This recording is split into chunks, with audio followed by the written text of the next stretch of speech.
Hello dear students, मैं राहुल राज और मैं आप लोग का स्वागत करता हूं अपने इस वीडियो में। इस वीडियो के माध्यम से हम लोग class 9th NCERT political science का डिस्कशन कर रहे हैं, जिसमें हम लोग फीचर्स ऑफ डेमोक्रेसी देख रहे थे और विद द केस स्टडी देख रहे थे। इससे पहले भी मैंने वीडियो अपलोड किया है, पहले वो नहीं देखे तो उसको देखे, तब ये देखे समझ आएगा। प्लेलिस्ट में बना होगा, प्लेलिस्ट में जाकर देख लीजिए।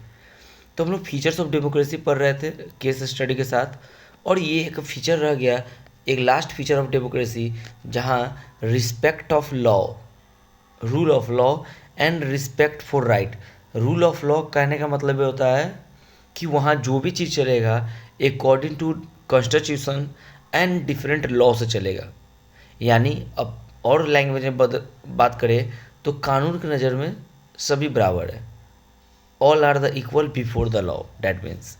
एंड रिस्पेक्ट फॉर राइट्स, जो भी पर्सन का पॉलिटिकल राइट्स होगा, नेचुरल राइट्स होगा, लीगल राइट्स होगा, ठीक है, या फंडामेंटल राइट्स होगा, वो सबका रिस्पेक्ट करेगा, देन वह कंट्री कहलाएगा democratic country.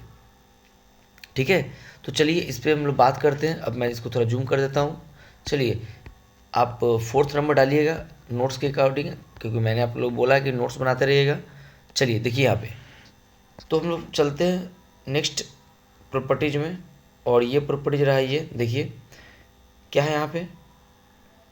Zimbabwe Zimbabwe attain independence from white minority rule in 1980, यानी 1980 में जिम्बाब्वे एक कंट्री का नाम है, ठीक है, अफ्रीकन कंट्री है। वे वाइट माइनॉरिटी मतलब ब्रिटेन, वाइट माइनॉरिटी, ब्रिटेन को जनरली वाइट कहा जाता था, और माइनॉरिटी यानी वो क्या था, माइनॉरिटी था, मतलब बहुत कम ब्रिटिश के लोग किसी पर कॉलोनियल अप्लाई करते थे। तो उससे इंडिपेंडेंट हुआ 1980 में, यानी ज़्यादा पुराना नहीं है, 1980 में इंडिपेंडेंट हुआ, आज से 45 साल पहले। ठीक है, since then the country has been ruled by the ZANU PF, the party had lead the freedom struggle. मतलब जैनू पीएफ का फुल फॉर्म लिख लीजिएगा, जिम्बाब्वे अफ्रीकन नेशनल यूनियन, ठीक है, पैट्रियोटिक फ्रंट, ये जैनू का फुल फॉर्म होता है, जैनू पीएफ का। ये जैनू पीएफ एक ऐसा पॉलिटिकल पार्टी था जो फाइटिंग फ्रीडम स्ट्रगल उस कंट्री में किया था, और वही शुरू से लेकर लीडिंग किया कंट्री को, यानी इसी का गवर्नमेंट बन रहा था 1980 से। तो ये एक पॉइंट दिया हुआ है, मतलब 1980 से, यानी 45 साल से। इट्स लीडर, इसका लीडर यानी जैनू पीएफ पार्टी का जो लीडर है वह आज, मतलब ही कौन था, रॉबर्ट मुगैब। क्या नाम था, रॉबर्ट मुगैब, ठीक है। इट्स लीडर रॉबर्ट मुगैब, यानी जैनू पीएफ पार्टी का लीडर कौन था, रॉबर्ट मुगैब, और ये लीडर था तो यही वहाँ का प्रेसिडेंट और प्राइम मिनिस्टर बनेगा, यानी कंट्री का हेड बनेगा। Ruled the country since independence, यानी रॉबर्ट मुगैब जो था ना, वो कंट्री जिम्बाब्वे पर क्या कर रहा था, रूल कर रहा था, कब से, इंडिपेंडेंस से। मतलब इस सब इतना से इतना, यानी कहने का मतलब यहाँ से लेकर यहाँ तक का मीनिंग एक ही चीज़ निकला कि 1980 में जिम्बाब्वे इंडिपेंडेंस हुआ, तब से जैनू पीएफ पार्टी रॉबर्ट मुगैब के अंतर्गत वहाँ कर रहे थे, रूल कर रहे थे। ठीक है, आगे चलते हैं, तो यहाँ से लिख लीजिएगा, पॉइंट लिखिए ZANU PF party ruled in Zimbabwe from their independence since 1980। ठीक है, उसके एक लाइन और लिख लीजिएगा नीचे, इट्स लीडर इज रॉबर्ट मुगैब। मतलब ये हुआ, इसका लीडर कौन था, रॉबर्ट मुगैब था। चलिए आगे चलते हैं, देखिएगा लिखा हुआ है, ध्यान दीजिएगा, elections were held regularly and always won by the ZANU PF party. मतलब जिम्बाब्वे में इलेक्शन रेगुलर हो रहा था, रेगुलर टाइम इंटरवल के बाद, यानी 5 साल या 6 साल, जो भी टाइम डिसाइड होगा, लेकिन लगातार वहाँ जीतता हमेशा कौन था, जैनू पीएफ पार्टी, यानी Zimbabwe African national union patriotic front जो पार्टी था, वही हमेशा जीतता था। तो समझ रहे हैं 45 साल के पहले की कहानी है, यानी 1980 इस समय से अगर कोई पार्टी लगातार जीत रहा है तो कहीं ना कहीं वहाँ कोई ना कोई अनफेयर प्रैक्टिस जरूर हो रहा होगा, कोई ना कोई डर्टी ट्रिक अपनाया जा रहा होगा, सिमिलर एज द मैक्सिको। याद है पीआरआई पार्टी? तो देखिए यहाँ पे, चलिए, तो वही चीज लिखा हुआ है, प्रेसिडेंट मुगैब वाज पॉपुलर। प्रेसिडेंट जो मुगैब थे वो पॉपुलर थे, but also used unfair practices in election. मतलब मुगैब जो था ना वो पॉपुलर था, फेमस तो था, बट वो इलेक्शंस में अनफेयर प्रैक्टिस यूज करता था। मतलब ऐसा चीज़ जो अच्छा नहीं हो, जो डेमोक्रेटिक ना हो, उसका यूज करता होगा। Over the years his government changed the constitution several times to increase the power of the president and the make him less accountable. यानी मुगैब जो प्रेसिडेंट बना था, लगातार कई वर्षों तक कई बार अपने कॉन्स्टिट्यूशन का अमेंडमेंट कर दिया। और कॉन्स्टिट्यूशन अमेंडमेंट करने से फ़ायदा क्या हुआ? देखिए, इंक्रीज द पावर, पावर को बढ़ाया, and make less accountable, president को क्या कर दिया? लेस अकाउंटेबल कर दिया। ऐसी गवर्नमेंट अच्छी नहीं है जिसको पावर बहुत है बट रिस्पॉन्सिबिलिटी या अकाउंटेबिलिटी नाम का चीज़ नहीं है। तो अगला लाइन लिखेंगे, लिखिए, in Zimbabwe election were regularly held but always JANU PF party won the election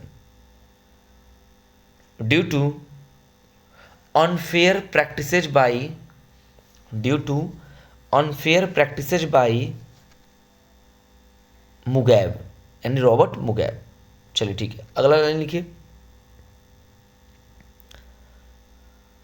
लिखिए, रॉबर्ट मुगैब और government of Zimbabwe changed the constitution several times changed the constitution several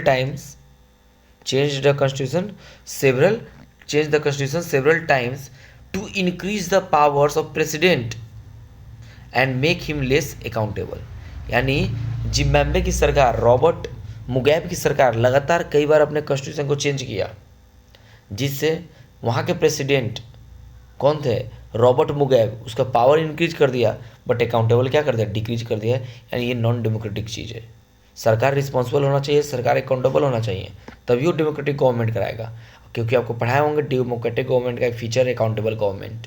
देखिए, opposition party workers were harassed and their meeting disturbed. मतलब जो ये था, Zimbabwe था, वहाँ तो अपोजिशन पार्टी थे, लेकिन उसके वर्कर को हमेशा हरास्ट किया जाता था, मतलब तंग किया जाता था, और उसकी मीटिंग को हमेशा डिस्टर्ब किया जाता था, रोका जाता था, जिससे वो फेयरली इलेक्शन में पार्टिसिपेट नहीं कर पाते थे। तो ये कहीं ना कहीं क्या था? डर्टी प्रैक्टिसेस था। ठीक है, public protest and demonstrations against the government were declared illegal.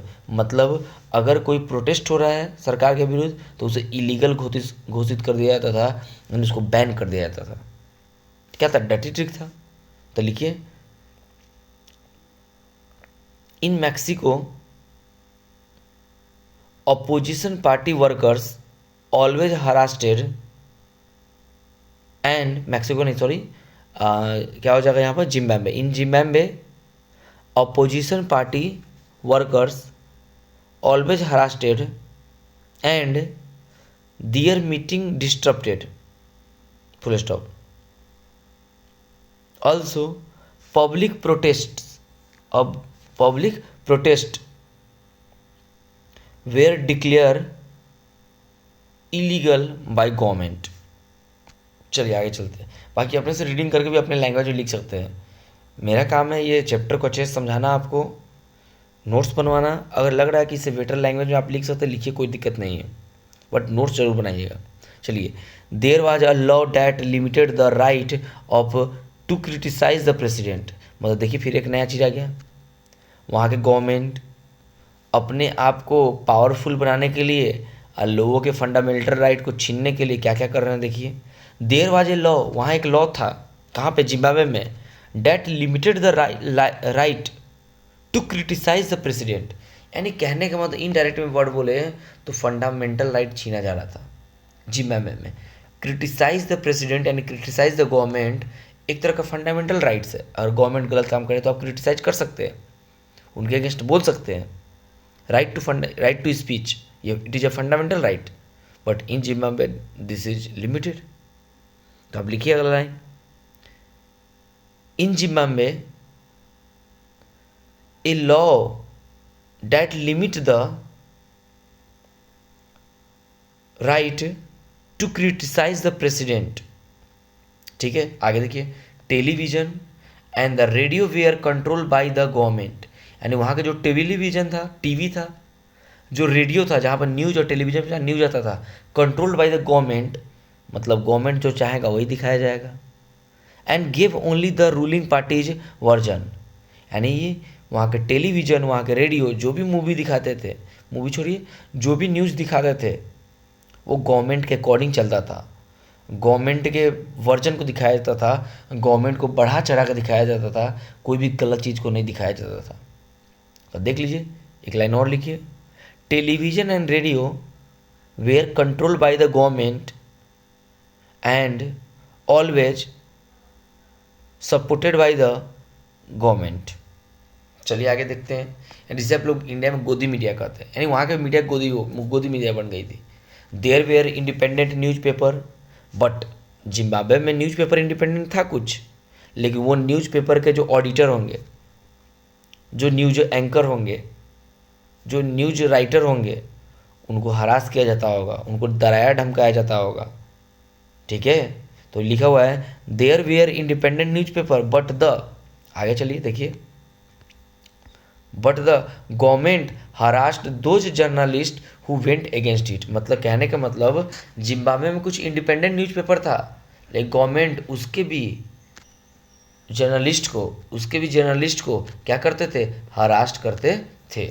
Who went against it मतलब जो गवर्नमेंट के अगेंस्ट जाता था उसे हरास्ट करते थे, उसको धमकी देते थे। The government ignore the some court judgments that went against it and the pressurised जजेज। ठीक है, तो यानी गवर्नमेंट, जिम्बाब्वे की जो गवर्नमेंट था, रॉबर्ट मुगाबे की जो गवर्नमेंट था, वो जजमेंट को भी नहीं मानते थे, इग्नोर करते थे कोर्ट के जजमेंट को, यानी जुडिशरी फेल था। He was forced out of office in 2017। यानी यह 2017 में ये क्या कर दिया, he was force out of office 2017, यानी 2017 में जिम्बाब्वे में जो गवर्नमेंट था वो हट गया, अब वहाँ कहीं ना कहीं अच्छा होगा। तो आई होप यहाँ तक आप नोट्स कर लीजिएगा। ठीक है, यहाँ तक क्या कर लीजिएगा, नोट्स कर लीजिएगा। चलिए आगे देखते हैं। देखिए, तो यहाँ से नोट्स कर लिए होंगे कि इंडिपेंडेंस न्यूज़पेपर था, उसके जर्नलिस्ट को गवर्नमेंट हरास्ट करता था, और गवर्नमेंट कोर्ट के भी जजमेंट को इग्नोर किए। फाइनली 2017 में इस गवर्नमेंट को हटा दिया गया।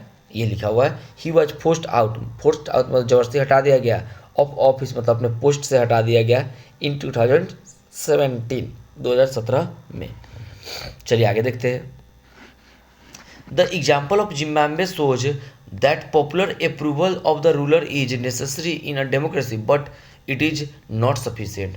मतलब जिम्बाब्वे के एग्जाम्पल में देखिए, आप बताते ना, रॉबर्ट जो थे मुगाबे, वो पॉपुलर तो थे, लेकिन केवल यही एक डेमोक्रेसी डिसाइड नहीं करेगा कि वहाँ का रूलर पॉपुलर हो, ये सफिशिएंट नहीं है, not sufficient, because he use regularly unfair practices.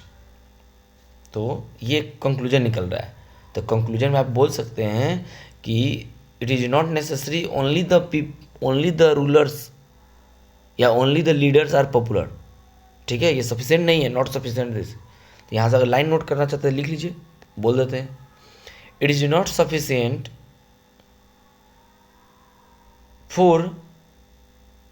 For democracy the rulers are popular. चलिए आगे देखते हैं। Popular governments can be undemocratic, and जो सरकार पॉपुलर जितना हो सकता है वो हो सब में भी चांस है कि अनडेमोक्रेटिक हो सकता है। जैसा देख लीजिए जिम्बाब्वे, जिम्बाब्वे में देख लीजिए यही था ना, पॉपुलर गवर्नमेंट था, बट क्या होने का पॉपुलर गवर्नमेंट है तो भी क्या था, अनडेमोक्रेटिक था। यानी नॉन डेमोक्रेटिक पार्टी है, मैं डिफरेंस लिखा चुका हूँ डेमोक्रेटिक और नॉन डेमोक्रेटिक के बीच में। नहीं देखे तो पहला वीडियो देखिए पहले। Popular leaders can be autocratic, जो पॉपुलर लीडर्स थे वो ऑटोक्रेटिक हो सकता है, यानी मनमानापन कर सकते हैं, उसको जो मन में आएगा वही करेगा। Autocratic, not the democratic. Autocratic मतलब उसके मन में जो आएगा वही करेगा, खुद के। ऑटो मतलब self. If we wish to assess a democracy it is important to look the elections. यानी अब देखिए, अगर हम लोग चाहते हैं कि डेमोक्रेसी पाना तो वहाँ के इलेक्शंस को देखेंगे, but it is equally important to look before and after the elections. यानी कहने का मतलब अब देखिए ये कंक्लूजन आ रहा है कि अगर हम चाहते हैं कि एसेस प्राप्त करना डेमोक्रेसी, अगर हम डेमोक्रेसी प्राप्त करना चाहते हैं, इलेक्शन को तो देखिए, बट ओनली इलेक्शन मत देखिए, इलेक्शन से पहले का भी देखिए, इलेक्शन के दौरान का भी देखिए, इलेक्शन के बाद का भी देखिए कि गवर्नमेंट अच्छे से रूल कर रहा है कि नहीं कर रहा है। But it is equally important to look before and after the elections. There should be sufficient form, there should be, पहले यहाँ तक नोट कर लीजिए, एक चीज लिखवा देते हैं। To assess the democracy it is important to look the elections, but it is equally important to look before and after the election. लिखिए लाइन। एंड डेमोक्रेसी प्राप्त करने के लिए इलेक्शन को तो देखना ही है, बट इलेक्शन से पहले और इलेक्शन के बाद क्या हुआ वो भी देखना है। चलिए आगे चलते हैं। देखिए, there should be sufficient room for normal political activity including political oppositions in the period before election. छोड़िए, से कोई मतलब नहीं, आगे चलते हैं। This requires that the state should respect some basis right of the citizens. यानी कहने का मतलब है कि स्टेट यानी कंट्री, नेशन, सरकार should respect some basic right of citizens. यानी सरकार को सिटीजन्स का बेसिक राइट को क्या करना चाहिए, रिस्पेक्ट करना चाहिए। Fundamental rights, legal rights, constitutional rights, natural rights, political rights, ये सबको रिस्पेक्ट करना चाहिए। तो लिखिए अगला line. In democracy state should respect rights of the citizens. State should respect rights, देखिए राइट्स लिखना, RIGHT, राइट लिखा तो सही हो जाएगा, RIGHTS, राइट्स मतलब अधिकार होता है, rights, fundamental rights, natural rights, political rights. Clear. They should be free to think, to have opinions, to have opinions. They should be free to think, to have opinions, to express these in public, to form association, to protest, to take other political actions। यानी ये fundamental rights की बात कर रहा है। उनके पास opinion free होना चाहिए, सोचने का, एक्सप्रेस करने का होना चाहिए, जो ओपिनियन मन में सोचे उसको बोलने का ये अथॉरिटी मिलना चाहिए, फ्री मिलना चाहिए। टू फॉर्म एसोसिएशन, मन करेगा तो एसोसिएशन बनाएंगे। टू प्रोटेस्ट, सरकार के अगेंस्ट प्रोटेस्ट भी कर सकते हैं अगर गलत कार्य करे तो। And take other political action, और भी political. Every one should be equal in the eyes of law. देखिए ये क्या लिखा हुआ है, ये लिखा हुआ है कि कानून की नज़र में सभी बराबर है। तो इसका मतलब ऐसे लिखा था, ये थोड़ा लैंग्वेज मतलब लोकल लैंग्वेज क्या है, मेन लैंग्वेज जो कॉन्स्टिट्यूशन में लिखा है ना, वो क्या लिखा हुआ है, every one is equal before the law. यानी कानून की नज़र में सभी बराबर, उसी चीज़ को लिखा हुआ है, every one should be equal in the I of law. Eyes of law यानी कानून के नज़र में सब बराबर है। These rights must be protected by the an independent. यानी जो फंडामेंटल राइट्स है उसको प्रोटेक्ट कौन करेगा, बाय एन इंडिपेंडेंट। देखिए आगे, an independent judiciary whose order are obeyed by the everyone. यानी जो उनके फंडामेंटल राइट्स है उसको प्रोटेक्ट करेगा जुडिशियरी, और जिसके ऑर्डर को सभी कोई मानेगा। We shall read more about these rights in chapter 5। Chapter 5 में आपको पढ़ाया जाएगा फंडामेंटल राइट्स के बारे में, वो वहाँ डिस्कशन करेंगे।